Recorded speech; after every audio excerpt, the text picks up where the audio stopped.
Princess here, and tonight we're talking about a true crime case. And this is the case of Cyndi Cole, though her friends refer to her as Cyndi. So, a friend told me about this case. Cyndi was good friends with numerous friends of mine. This particular friend and I have recently bonded over true crime.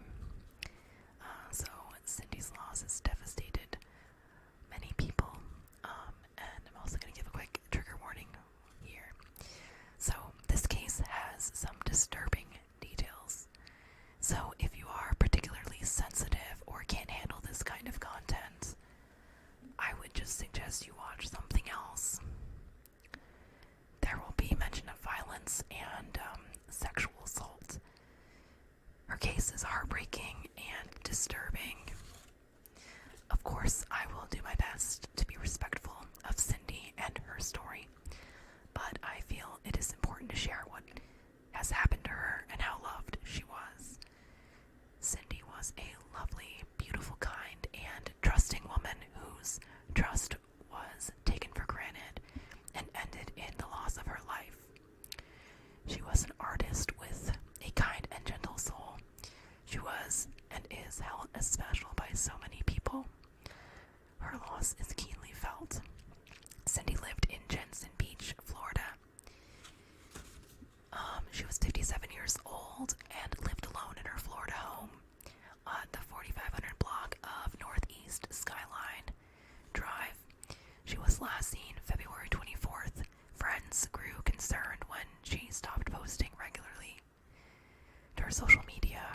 She last posted from Jammin' Jensen. Cyndi was also known for posting sunrise photos as part of her daily routine. Her vehicle had also gone missing, which was a gray 2015 Jeep Cherokee. So she was reported missing on March 1st, which was 5 days later. This was after a friend noticed no one had seen her for those days. Something uncommon, unusual for Cyndi. She had also missed a gathering that she had planned on attending, which worried friends and neighbors. Her friend Victoria Boyd commented that she doesn't drink, doesn't do any of that. So we were all like, she is missing or something is really wrong. Neighbors also noticed her car had not been in the driveway since February 24th as well. A welfare check took place and she was at some point added to missing persons database. Evidence was collected. When police visited her home, they noticed spoiling food sitting on her stove. Though it is reported that they saw no signs of any struggle in the home or any indications of burglary. Though they did notice a shotgun lying against the master bedroom. Some sources indicated the shotgun was lent to her by a friend after she mentioned having problems with someone. And she may have also mentioned being afraid. The individual did not elaborate further. Cyndi was nowhere to be found, and it seemed she had not been there for a while. As police made to leave, they noticed something strange about the cover of her septic tank. One officer saying that it didn't look right. So the septic tank, the green sewer type pipe, had multiple screws that had been undone from its cover. Upon opening the cover, they saw a human body within the pipe. They secured the scene and obtained a warrant for the home. An excavation crew was assembled, digging up the tank, which took them several hours. This tank was buried 4 feet beneath the ground. According to Sheriff William Snyder, we actually had to tie ropes around their waist as they went down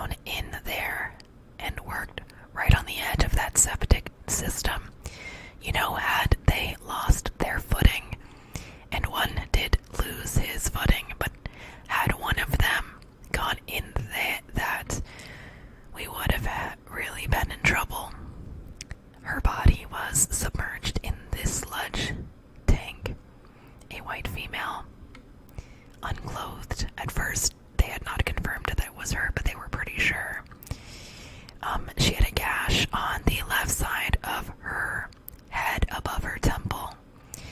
She was missing a tooth, which was similar to the missing tooth of the victim based on photos. Essentially, they were able to ID her by her dental records of the scene. Snyder commented, "It was probably as challenging a crime scene as I've ever seen.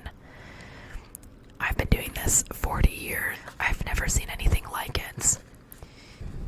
So, autopsy and cause of death. The autopsy was performed, cause of death being blunt force trauma to the head, abdomen, and to other extremities, as well as having been suffocated.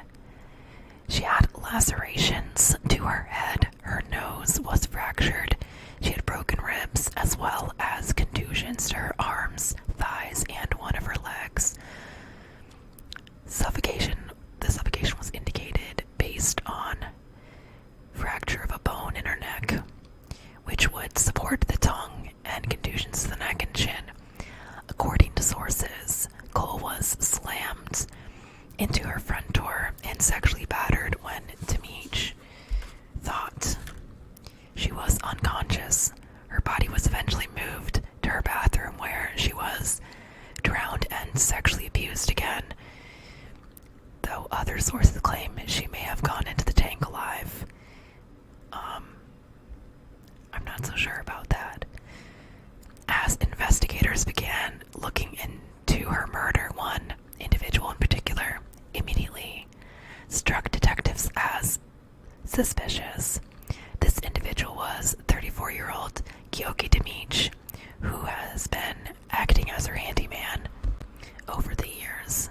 Demich, previously from Thurston County, Washington, Olympia, Washington, having been a registered sex offender there, but not in Florida for some reason, though I have seen conflicting source material which said that he was supposed to be, but I've also seen articles that said that he didn't need to be in Florida, so I leave that up to you to determine what you think in that regard.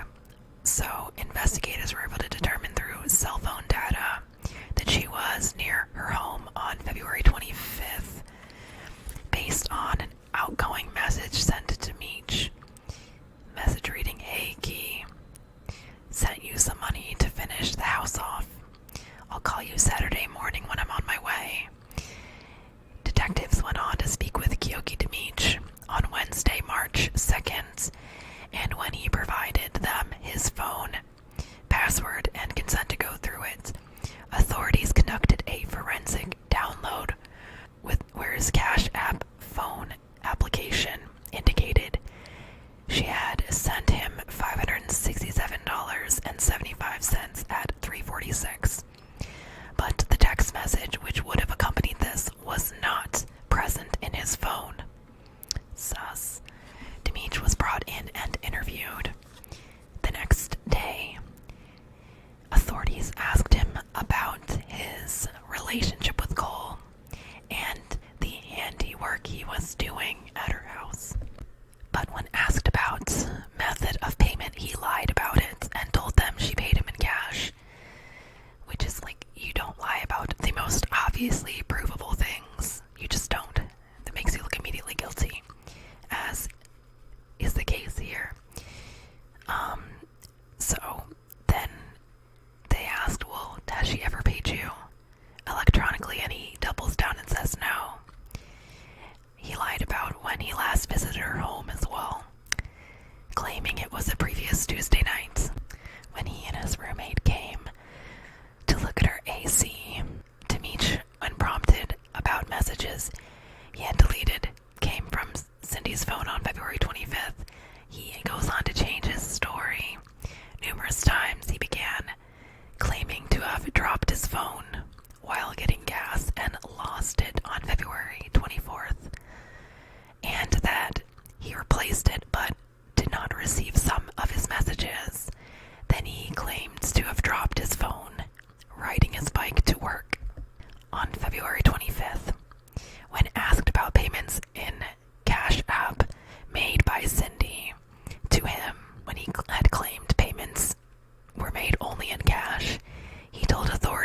it would look suspicious for him to obtain money from Cyndi when she went missing.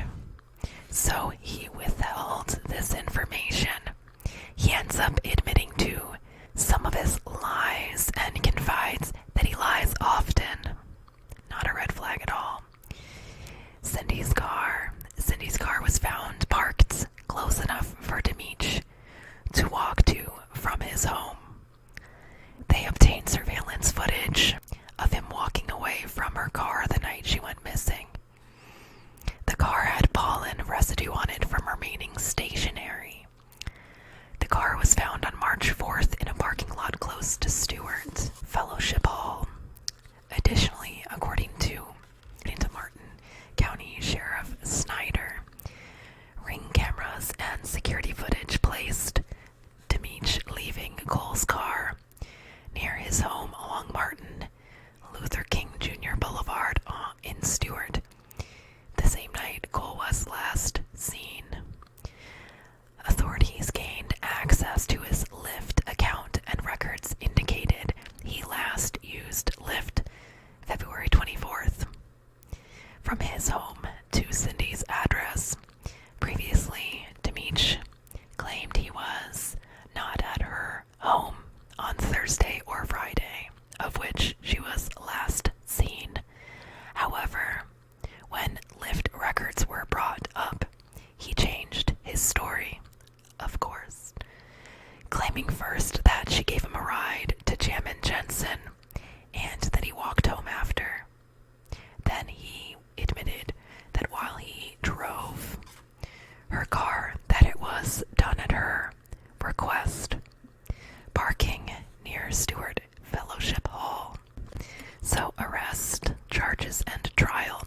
Demich was arrested and charged with murder. According to his arrest report, lead investigator wrote, "Due to the heinous circumstances of this incident, I am requesting no bond until first appearance." So, on May 17th, a Martin County grand jury indicted him on first-degree murder, though he was also charged with sexual battery with great force, burglary of a dwelling with an assault or battery, third-degree grand theft of $5,000 or more, but less than $10,000, and grand theft of a motor vehicle, in addition to first-degree murder. So, trial-related details. Cole's children spoke in court. Cyndi had 3 children. Her daughter, Ashley Bevanshi, shared how Demich had been part of their lives for years, that she was the same age as him, and that Cyndi was like a second mother to him. She said, "I will never understand how you do this to someone who you call a second mother." She talks about finding herself looking behind her shower curtain like a child for monsters under the bed. She talks about how it has hurt her family deeply, altering the way she sees the world. And then Cyndi's son Dustin talks about being robbed of his mom, that his 5-year-old son now knows the darkest part of his world, and that monsters really do exist. He talks about the heartbreak of knowing his 8-month-old daughter won't be able to spend time with her grandmother. How Cyndi, his mom, had been so excited to have a granddaughter. He says, "You have taken her from us all and left us with a cold, empty void in our hearts." Gyogi Demich went to Cyndi's home with the goal of robbing her and killing her. He arrived before she returned and lay in wait until she did.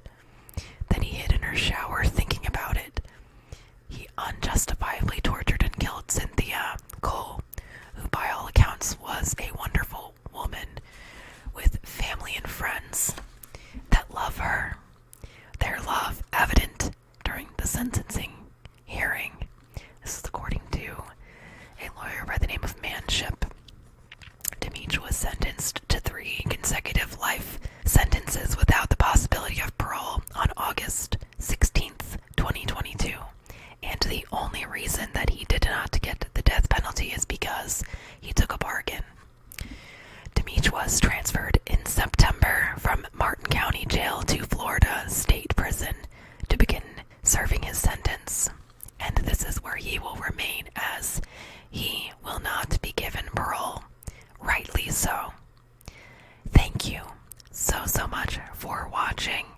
I hope you got something out of this video, found it interesting or informative, and I hope to see you in my next one.